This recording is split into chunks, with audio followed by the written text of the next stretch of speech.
안녕하세요. 부동산을 쉽게 다양하게 깊이 있게 분석하는 부동산의 비밀입니다. 모두들 추석 명절 잘 보내셨나요? 저 역시 여러분들 덕분에 아주 잘 보냈습니다. 오늘 이야기하기 전에 먼저 저와 또 추석 그리고 부동산 이야기부터 해볼까 합니다.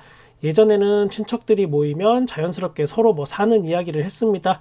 한때는 무주택자이면서 탈출구가 전혀 안 보이던 그런 시절이 저한테도 분명히 있었습니다. 결론부터 말하면 저는 친척들 모임에 가는 걸 별로 좋아하지 않습니다. 나에 대한 어떤 진심 어린 걱정을 해주다가도 어느 순간부터 자연스럽게 집, 아파트, 부동산 이런 이야기가 슬슬 나옵니다. 누군가는 아파트를 분양받았고 누군가는 또 상급지로 이사를 가고 아파트를 샀고 또 누군가는 갭 투자로 아파트 숫자를 또 늘렸고 누군가는 재건축이 돼서 자산이 몇 배로 뻥튀기 되었다고 얘기도 하고 이 모든 게 실제 친척들 모임에서 듣는 이야기들이었습니다. 겉으로는 저도 웃으면서 축하한다 라고 말했지만 제 속마음은 짜증이 많이 났고 하루 종일 주방에서 일하면서 자랑 아닌 자랑 같은 이야기를 듣고 있었을 그리고 또 속상했었을 제 와이프를 생각하면 어떤 참을 수 없는 분노가 일어나기도 했습니다. 그러던 중에 저의 못난 열등감만으로는 도저히 설명이 되지 않는 일들이 저한테도 발생이 됩니다. 제가 제 입으로 말하기는 좀 부끄럽지만 저는 사람 착하다는 이야기를 많이 듣습니다. 그 이야기를 다시 뒤집어서 보면 만만하다는 이야기이고 내 거를 조금 뺏겨도 화를 안 내주는 사람 그리고 또 등에 빨대 꽂고 골수까지 쪽쪽 빨아먹어도 사람 좋게 그냥 웃으면서 가만히 당해주는 사람 이런 뜻인 건 저도 이미 알고 있습니다. 그래서 저도 저의 가족을 위해서 드디어 전투를 시작했고 그 효과가 나타났으며 내 것을 날로 먹으려던 사람들로부터 땅, 산 이런 걸 찾아왔습니다. 이번 추석에 도장을 받아낸 겁니다. 남들과 분쟁을 싫어하는 어쩌면 순하디 순한 제가 맘먹고 전투를 시작하고 땅을 가져오고 산을 가져오고 하는 이유는 딱 하나였습니다. 그냥 그동안 묵묵히 참아준 제 와이프 얼굴만 생각했습니다. 어이 부비부비 지금 자랑질 하려고 그러는 거야 지금 나한테? 아닙니다. 제가 전투에서 이길 수 있었던 이유 중에 하나가 바로 부동산에 대한 지식을 상대로부터 압도적으로 보여줬다는 걸 제가 이야기하고 싶은 겁니다.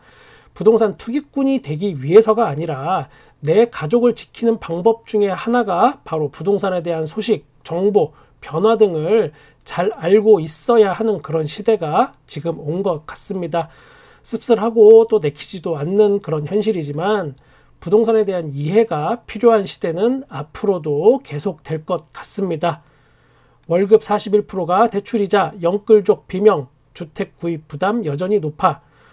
서울에서 대출을 끼고 중위 가격대의 집을 마련한 사람들은 매월 가구 소득의 41%가량을 주담대 원리금 상환하는 데 써야 하는 상황이라는 그런 기사입니다.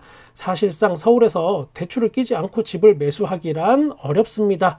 아파트를 분양받는 것도 마찬가지입니다. 제가 계속 청약 영끌족 이야기하는 게 이런 겁니다. 일단 뭐만 하면 10억은 그냥 기본인 세상입니다. 그런데 요즘 또 여기저기서 그러니까 부동산 관련 유튜브나 기타 매체에서는 6억대 이하 아파트를 주목하라고 이야기합니다.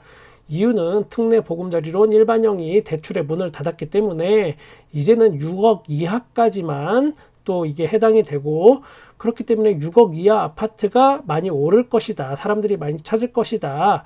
이런 논리입니다. 이거는 전형적인 지난 부동산 폭등기 시절의 상황하고 굉장히 비슷합니다.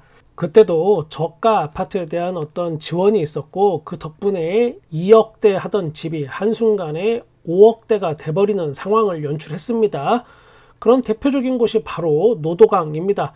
노원구, 도봉구, 강북구, 영끌족의 성지가 된 이유가 바로 이겁니다. 이렇게 저가 아파트가 치고 올라오면 그 다음은 중간 가격의 아파트들이 이제 가격 상승을 했었습니다. 밀어 올린 겁니다.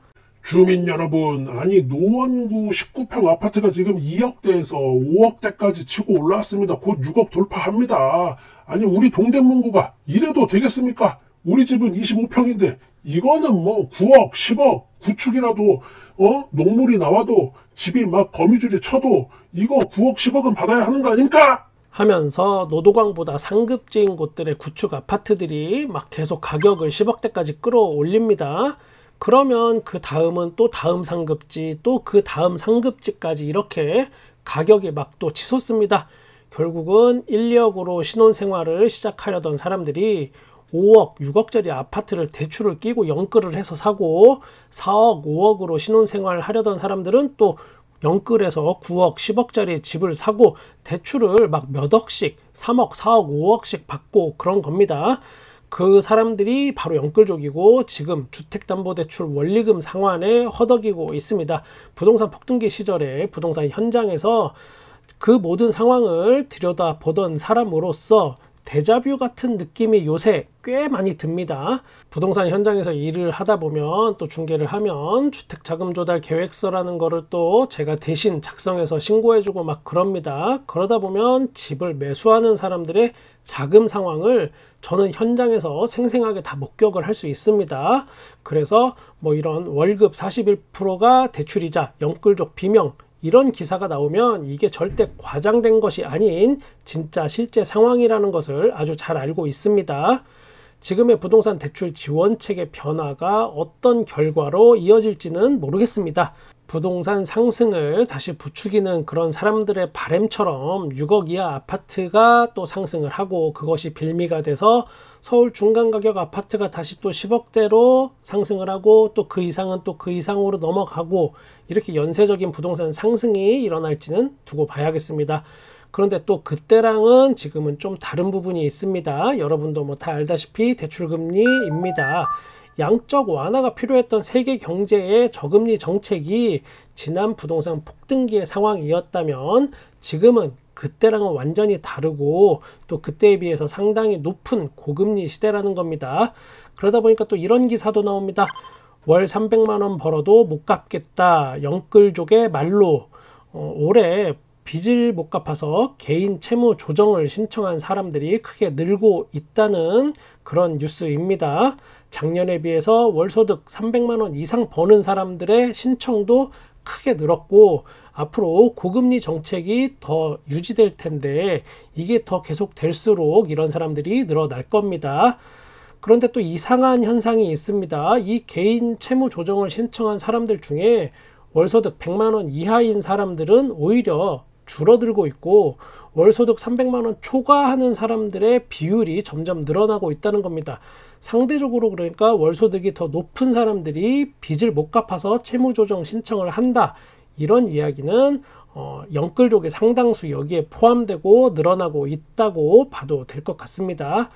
어쩌면 여러분이 이런 생각하실 수도 있습니다. 내 주위에서는 연끌족이 돼서 망했다는 사람 별로 없던데 내가 아는 연끌족들은 다들 잘 버티고 잘 사는 것 같던데 네, 그러실 수 있습니다. 실제로 연끌족이 너무 힘들고 더 이상 버티지 못하는데도 끝까지 집을 안 팔고 버티는 사람들 아직도 상당히 많습니다. 다시 집값이 오르길 기다리는 거죠, 그 사람들은. 그런데 그 버티는 기간에 들어가는 기회비용이 너무 커졌습니다. 옛날하고는 다릅니다. 대략 서울의 중위 가격 아파트라고 했을 때 1억, 2억 남기고 만약에 팔았다면 그동안 대출 이자 낸 비용 생각하고 취득세, 양도세 뭐 이런 거 다 따지면 아마 실질적으로 1, 2억 남긴 게 아니고 마이너스가 될 확률이 높습니다. 그러니까 기회비용을 상쇄하려면 그때보다 수억 원은 더 올라줘야 이게 가능한 겁니다. 간혹 댓글로 지난 부동산 폭등기의 최고가 대비해서 서울의 아파트 가격이 85% 선을 회복했다.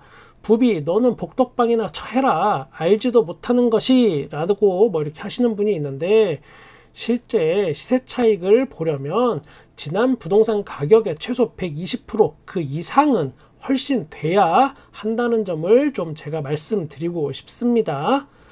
부비는 부동산 하락론자인가? 이런 질문 제가 종종 받습니다. 저는 부동산이 오르면 부자가 되는 구조라고 앞에서도 분명 말씀드렸음에도 이런 질문이 계속 나오긴 합니다. 저는 하락론자가 절대 아닙니다. 내 자산이 떨어져서 저한테 좋아질 거는 하나도 없습니다. 다만 지금의 부동산 가격이 소득 대비 굉장히 불합리한 가격이라고는 그런 생각은 제가 확고히 가지고 있습니다.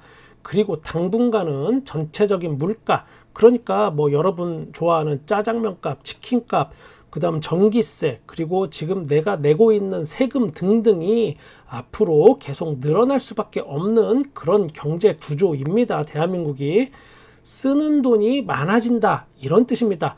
그러면 저축하는 돈이 줄어들 수밖에 없고 집을 살 여력이 점점 줄어들고 있습니다. 사람들이 몇 년 전에는 뭐 월급의 한 30% 정도만 빚 갚는 데 썼다라고 하면 이제는 40%, 50% 이렇게 계속 늘어날 수밖에 없는 구조가 된 겁니다.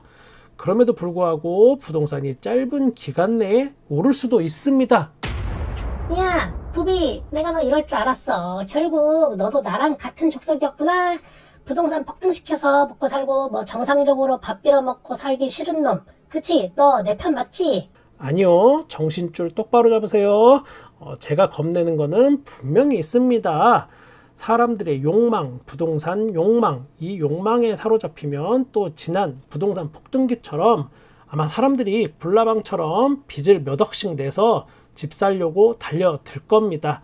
솔직히 그 어떤 부동산 대책보다도 높은 금리 뭐 이런 것보다도 이게 부동산에서 가장 강력한 힘을 발휘하긴 합니다. 사람들의 욕망에 사로잡히는 순간 주위에 그 어떤 이야기도 또 경고도 전혀 들리지 않게 됩니다. 그런 순간이 또 올까봐 제가 두려운 거는 맞습니다. 그 어떤 순간이 오더라도 저는 여러분의 부동산에 끝까지 함께 하겠습니다. 구독과 좋아요 그리고 알람 설정 감사합니다.